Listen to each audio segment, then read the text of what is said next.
coming out today. My name is Attorney Justin Bamberg with Bamberg Legal. We're here in the offices of my co-counsel, Christy Fargnoli, and her partner, Sam Clausen. In front of me, Ms. Megan, Mr. Rhodes' daughter, as well as Mr. Rhodes' widow, Ms. Annette Rhodes, and beside me, State Representative Wendell Gilliard, Pastor Brown. We're here today to essentially touch base on a few things, some of which you know, much of which I believe you don't. As you are aware, late Friday night, the City of Charleston Police Department put out a statement. Prior to this, a lot of people, if not any, knew about Mr. Nathaniel Rhodes or what happened to him in August of 2018. The statement I reference is here. This was sent to the press in which the City of Charleston Police Department and the chief called for SLED to come investigate this incident. And what incident are we talking about? We're talking about the death of Mr. Nathaniel Rhodes in government custody after he was involved in a very bad motor vehicle accident. If you note in the chief's initial statement, he says that after receiving some new information, the department immediately, and I stress that term, immediately called SLED in to investigate potential officer misconduct. And what we're here to do today is to say that we wish they had immediately gotten Mr. Rhodes the medical care that he so desperately needed the evening of that accident. Now, I want to point out just a couple things for you. Mr. Rhodes was operating his motor vehicle on August the 12th, 2018, was involved in a motor vehicle accident. After officers got to the scene, Mr. Rhodes was in the back of the ambulance under the care of Charleston County EMS. He was in that ambulance on a stretcher, and this officer goes and looks at the vehicle. I believe Mr. Rhodes mentioned to him, hey, my registration and insurance information is in the vehicle. During the process of getting that, the officer notices a bottle of wine. At that point, the officer comes back to the ambulance. Mr. Rhodes, and it's mentioned here in his official medical records, Mr. Rhodes requests immediate transport to the closest emergency department. And unbeknownst to the family, until we started investigating this, the officer, not the patient, not Mr. Rhodes, who sits in this ambulance with a lacerated liver, with 8 broken ribs, with internal bleeding, the officer signs the refusal to transport form and removes Mr. Rhodes from the stretcher, from the ambulance, to conduct a field sobriety test because they had the suspicion that he had been driving under the influence. And Mr. Rhodes, complying with officers, as the reports read, attempted to do the field sobriety test. The officers, of course, deemed that he failed. And I don't know about you, but I think that anyone with Mr. Rhodes' injuries would fail a test like that unless that individual was Superman. Now, during the process of the field sobriety test, the officer notes that there was an issue with his dash camera system, and another unit was called to the scene, and there was an issue with that car's dash camera system. So they, quote, conduct the standard field sobriety test on body-worn cameras, and that's noted in the incident reports. Mr. Rhodes is then taken down to the jail, and during the process of getting out of the car and into the jail, he falls. And we're going to show you some video later of what happens after that. Of course, everything in the jail was recorded on body camera, according to the city's own records. Now, one of the biggest problems here, right, and you've heard about the form being signed by the officer instead of the patient. Right, you've seen that the City of Charleston Police Department wants to claim transparency. Right? And on Friday night, what they wanted to do is look as though we found this information out, and we're being the good department, and we're doing the right thing. And we want someone independent to come look because we believe there may have been a violation of policy. But what they didn't tell you is how it got to that point.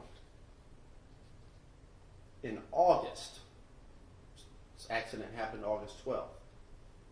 Mr. Rhodes ended up dying at the Medical University of South Carolina because of the injuries he sustained in this accident. On August 23rd, my office, who'd been retained to represent and investigate this matter on behalf of Miss Annette and her family, sent a FOIA request. Right. The first call was not to the media. The first call was not to some reporter. The first thought was to investigate this as people generally want it investigated, right? Which is to use the letter of the law the way it's supposed to be used. So we requested documents, we requested video, we requested body camera. August 23rd. And on August 23rd, what was going on? And if you look at the incident reports and supplemental reports here, we'll see that the City of Charleston Police Department was still investigating this accident. They have been made aware that Mr. Rhodes passed away as a result of this accident. In fact, supervisors with the Charleston Police Department were still reviewing the original incident reports on August 23rd. And then they received this FOIA. We say, we want the videos. We want all of the records. A month goes by, 2 months go by, 3 months go by, no response. Time and time again, on behalf of this family, we requested information be provided pursuant to FOIA. Finally, we received this letter, the first response to this family's FOIA request. And what was provided were investigative reports and some policies and procedures. Well, we notice that the incident reports they gave us referenced body camera, both at the scene, including at the jail, but none were provided. We received a document, which was an affidavit from the officer attesting as to why his dash camera wasn't working. And there was no mention of the body cameras. So on November the 13th, my office, on behalf of these young women who deserve answers, who need answers, sends a follow-up request saying, hey, we received that information. We appreciate you finally responding to our FOIA request. But where is all the video? According to them, it doesn't exist. Right? And that is extremely problematic. Now, another thing that wasn't provided to us that came to light is an email from Wednesday, September 26, 2018. And this is an email from Sergeant Clifton Wilson of the City of Charleston Police Department to the coroner's office. Because in the wake of Mr. Rhodes dying, in order to conduct a full and thorough autopsy, as they always do, they investigate the facts associated with how this individual came to pass. And the coroner's office thought it was important to say, can we look at the videos? And what does the city tell them? And I'm going to read this to you. Good morning. I know you have been in contact with Lieutenant Wojo about videos from the fatal at Highway 17 and Cummings Street. There originally was 4 videos. 2 of the videos were lost due to software issues with our camera system. And the other 2 videos were labeled as routine collision and the retention time is passed, and those videos are now deleted. This is a month after our FOIA request. This is a month after the family attempted to find out what happened to their loved one. And this wasn't even provided in response to our FOIA by the City of Charleston Police Department.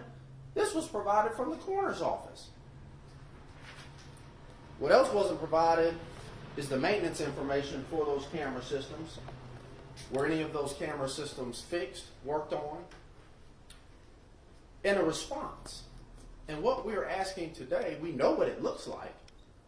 It looks like these body camera videos, which would show Mr. Rhodes being removed from an ambulance, which will show that Mr. Rhodes requested transport to the nearest hospital, but was denied the basic right of human life, that those videos were deleted, not just after what is the complete opposite of a routine accident, a routine collision, but after representatives of a family requested copies of them. Is that why South Carolina became the first state in the United States of America with mandatory body camera legislation? I don't think so. Now, what we want to do at this point is play a couple of clips from video that we were able to obtain. This did not come from the City of Charleston or the police department or EMS or any other governmental entity here. Fortunately, under the leadership of Chief Mark Hill, SLED has a pretty good document retention policy. And this video was obtained through their system. And this is the only video that exists to shine light on what happened to Mr. Rhodes. So what we'll do, if you will look over here, we want to play a couple of clips. And as you watch this, of course, the family's representatives and those who have seen it, and the family have their view on what they see. But you have to ask yourself, what are your eyes showing you?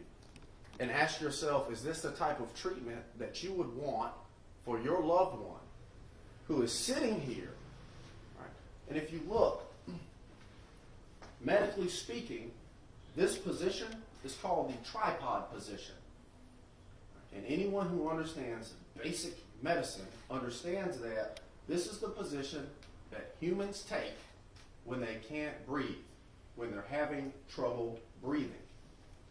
And throughout this video, Mr. Rhodes alternates between this tripod position, attempting to breathe, and you'll see that when he sits up, he passes out, and he's struggling to breathe, and he's making this snoring noise. And you'll see that no one takes it serious. Not the EMS personnel, not the police personnel, right? And we believe that one reason why Mr. Rhodes passes out when he sits up is because he had 8 broken ribs, which makes him at risk of what they call frail chested.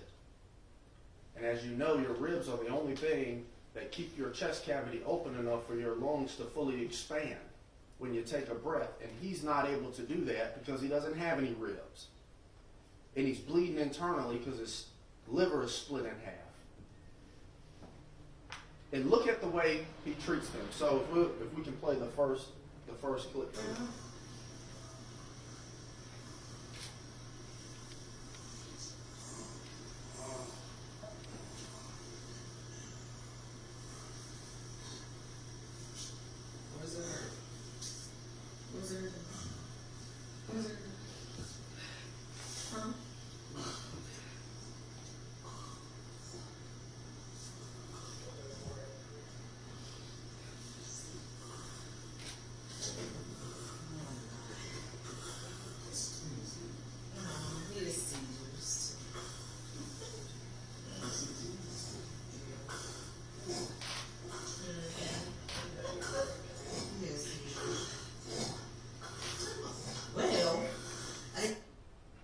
Now, this man is unconscious, struggling to breathe, and apparently they're having a good time. And there's nothing good about what Mr. Rhodes was going through in this moment. You see this personnel, this case isn't about race. Right? This case isn't about just the way an African-American male was treated.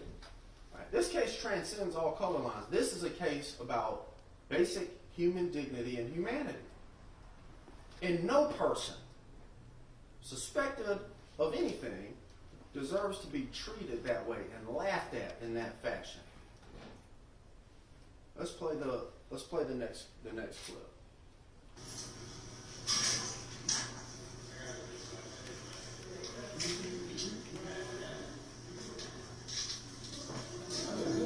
You see that shit? I Look good on some camera. great Are you wanting to go to the hospital? Who is blood pressure level? What do you see here? Right? And for those people who may say, well, how were they supposed to know that he had internal injuries? How were they supposed to know that his liver was split? Every single procedure with regards to emergency medical care was violated. They know they're being recorded. They know they're on camera. But apparently what Mr. Rhodes was going through is something to dance over. It's something to acknowledge how good you look on camera over. This is hurtful. It's hurtful for his wife to watch. It's hurtful for his daughter to watch. And it's hurtful for anybody who has any degree of compassion for another person to watch. Let's play the last clip, please.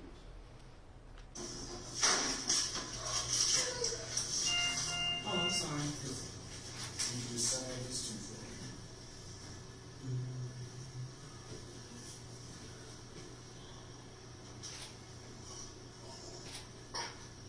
You don't want to sign. Yeah. Sir. Sir. Because if you don't sign it, Sir. Hey, sir. because if you don't sign it, you're going to be in someone's car. The officer wants you to sign this. I'm trying to get you all out of here as quickly as possible.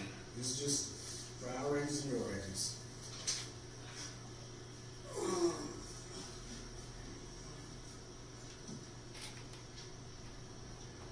As soon as you sign, we can get you on a stretcher and get you on out of here. As soon as you sign these papers, we'll get you on the stretcher and get you out of here. You hear the police department talk about immediately. We're immediately calling SLED in to look into whether our policies and procedures were followed. But I'll represent to you today, nothing about any of this is following proper policies and procedures. And if I'm leadership in a department, I don't need the South Carolina Law Enforcement Division to come and tell me that. What papers were they trying to get Mr. Rhodes to sign as he sat there bleeding out internally, unable to breathe, trying his best, even under, as he describes it in this video, super pain. He's trying his best to cooperate with the authorities. Those are implied consent papers. And if you look through the incident reports, you'll see that Mr. Rhodes, quote, refused to blow, refused to provide a blood or urine sample. Does that look like that man refused anything? No. The only thing that was refused in this situation was emergency medical care to a man who was slowly dying. Slowly dying. And they're more worried about trumping up a case, about ensuring that documents are signed. In fact, leveraging, right? If you don't sign these papers, you ain't going nowhere. As soon as you sign these papers, we'll get you on the ambulance. We'll get you to the hospital. I know you say you're in pain, but we care more about what we want to care about. Y'all, this is disturbing. I think that this woman here deserves an apology for the way that her loved one, her spouse of 35 years, was treated. This young woman here deserves an apology for the way that her father was treated. And through the course of this, we need to make sure that this doesn't happen again. There's no reason for anybody to be treated that way. Now, before I move on, next you'll hear from Christy Fargnoli, but I do want to make one point, right? No one up here now is saying that there is anything okay with drinking or driving. That is not what anybody is saying. Right? What we know, and unfortunately, Mr. Rhodes never had his day in court because he wasn't entitled to the constitutional protection of innocent until proven guilty. He was guilty, and he was treating as though he had already been convicted of something. We know that the officers report there was an open container in the car. We know that he was charged with DUI, right, for failing the field sobriety test. That's what we know. Right? And to the extent that Mr. Rhodes did have something to drink and drove, right, that's something that shouldn't have happened. Right? We're not condoning that. But what we are saying is that even under those facts, he deserved to be treated like a human being. And as he sits in this jail right now, with paramedics dancing around him, with people laughing at his pain and suffering and his anguish, with law enforcement trying to coerce him into signing some paperwork under the threat of you ain't getting no medical treatment if you don't, that is not how the system is supposed to work. Christy? Thanks, Justin. My name is Christy Fargnoli. I'm one of the owners of Clausen Fargnoli, which is where we are right now. And let me just say, I've seen this video many times, and it doesn't get any easier. It's infuriating to watch. Folks, this just is not how we treat people in this community here in Charleston. Clausen Fargnoli is located here in Charleston. We are residents here. We are taxpayers here. We are business owners here. And we're members of this community. And this community expects more out of our law enforcement and out of our first responders. It's just, there's no other way to describe this other than disappointing. I am disappointed in our law enforcement. I am disappointed in our first responders. As lawyers in this community, one of our jobs, one of our roles is to hold law enforcement responsible and accountable when they breach the public trust. And in my view, that's what's happened here. Mr. Rhodes, at all times that Justin talked about, was in the care and custody of the police department.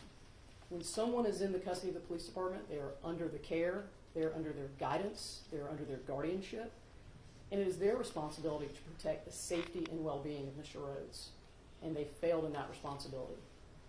The City of Charleston's own internal policies and procedures recognize the right of everyone who's in their custody to receive urgent medical treatment when they request it. Mr. Rhodes requested it, and unfortunately he didn't receive it. As I said, that right is in their own policies and procedures, but more importantly, that's a right that every citizen has under the United States Constitution.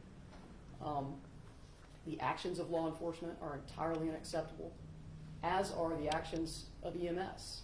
Again, this video, as Justin said, everyone has their own opinions about what happened that day, but the video is the video, and it speaks, 1,000 words.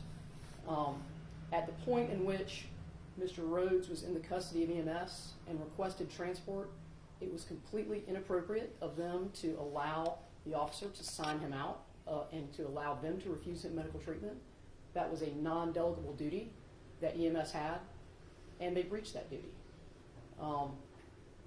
We as a community deserve better.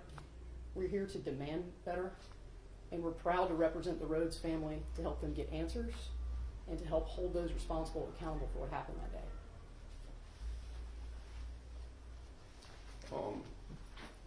Now you'll hear from Megan Rhodes, one of Mr. Nathaniel's daughters. Our family, we just like to thank everybody for their continued support, prayers, everything, just keeping us in your thoughts. We'd like to thank Justin and everyone involved for just fighting for us and helping us get the answers that we seek.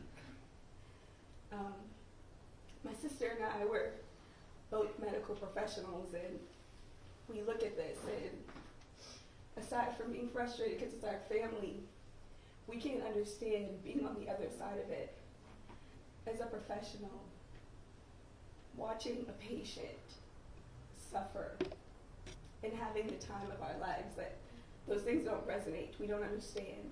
So it's doubly frustrating for us in that way. We know that there's nothing we can do to get our father back at this point, and there's nothing that can fill that void. But we just want there to be a change. We just want peace, and we want answers, so that we know that no other families will have to suffer in this way, so that we know there will never be another incident of gross negligence that costs someone their loved one. We just want something to change, and we just want peace. Representative Wendell Gilliard. Yes, I think just standing here listening to Ms. Rhodes' daughter, first I want y'all to know we bring our condolences to you and your families, and you're in our prayers. Now, this is the district that I represent, and I think Ms. Rhodes' daughter, she summed it up well.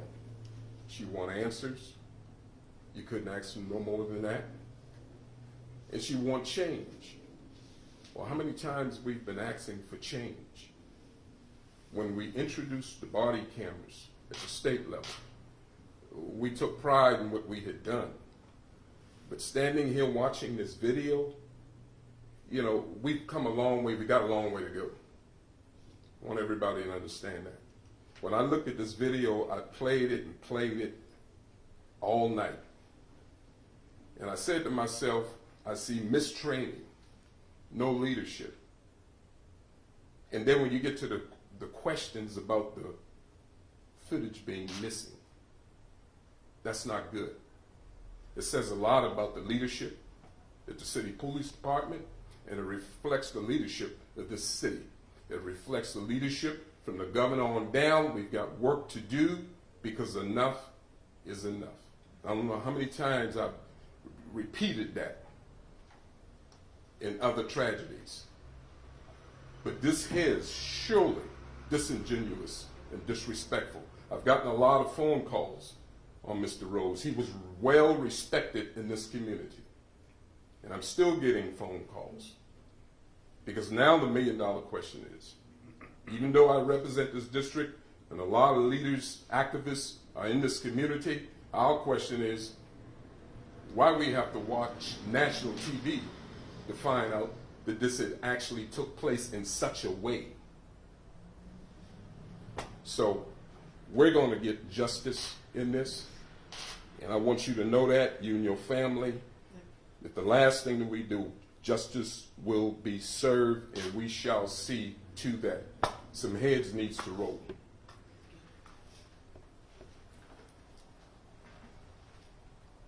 You've heard a lot today. Everything's been said. The question is, where are we going to go from here? Again, I think it's obvious that policies and procedures were not followed from the moment the accident happened, through his transport to the jail, through what you saw on video. And something needs to change. Because if you strip away politics and policies, right, and passions, and what people feel and think about this or that, at the core of that is this concept of humanity. And everybody likes to say we live in the greatest country on earth.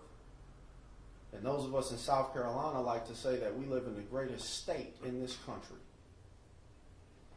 And we do not, and we cannot be complacent with our citizens being treated the way that Mr. Rhodes was. So at this point in time, I'm happy to answer any questions that you all may have. Are you going to file suit, Justin? Right now, we are investigating. We're looking to find out answers about what happened to those body cameras. The timing of it says they were deleted after we requested it. which makes the legal fight a little bit tougher. But based on what we see, we think there are absolute, valid, legitimate claims to be made. The question wouldn't be whether or not we're going to file suit. The question is whether the city is going to force us to file suit. I don't think these people should be put through a lawsuit to be made whole and for government to do the right thing and change their policies. But if necessary, we will absolutely take them to the courthouse steps. Mr. Bamberg, you walked us through a timeline of your request to the city back in August and up until November. I wonder, have you been getting more answers from the city or SLED now that they've announced that they are launching this new investigation? Are they being more responsive now? I found out that the city sent this to SLED. Clients found out that the city sent this to SLED by reading the news. And I think that says everything. There's no doubt in my mind, and I have to thank you all. Right? I have to thank our press corps here in South Carolina, reporters. If the press had not contacted the city of Charleston and asked questions that we had been trying to ask since August 23rd, there would be no SLED investigation right now. So we're not going to let them champion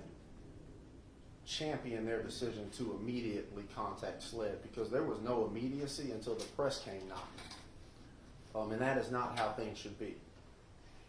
Can you tell us a little bit more about this letter that was signed by, allegedly by an officer? This is a copy of a letter that you have, is that correct? Can you talk to me a little bit about that letter? Why wasn't it signed by Yes, the patient? What happened there? Yeah, I'll And is go that over this with illegal? you. What we have, and for those who don't know, anytime, whether you call 911 for EMS to come to your house, once they put hands on you, you are now under their care. And if you do not want to be transported, you are required to sign what's called a refusal to transport. Right? This is essentially what lets EMS off the hook if something were to happen to you and they leave you, right? And if you look closely here, all right, it says, I am refusing transport to any hospital, and there's an X. Okay, and it's on the screen as well. And what you'll see there is P. Kelly, the Charleston Police Department. Sign this form. The only person who can sign this form is Mr. Rhodes or this woman sitting right here. And she wasn't out there. Mr. Rhodes should have been taken immediately to the hospital. The execution of this document on Mr. Rhodes' behalf, when a couple pages back in this very set of documents says that Mr. Rhodes requested immediate transport to the emergency department, violates every oath, every policy, every procedure on what both EMS and law enforcement is supposed to do under these circumstances. So yes, this violated every standard of care that exists in both the medical and the law enforcement arena.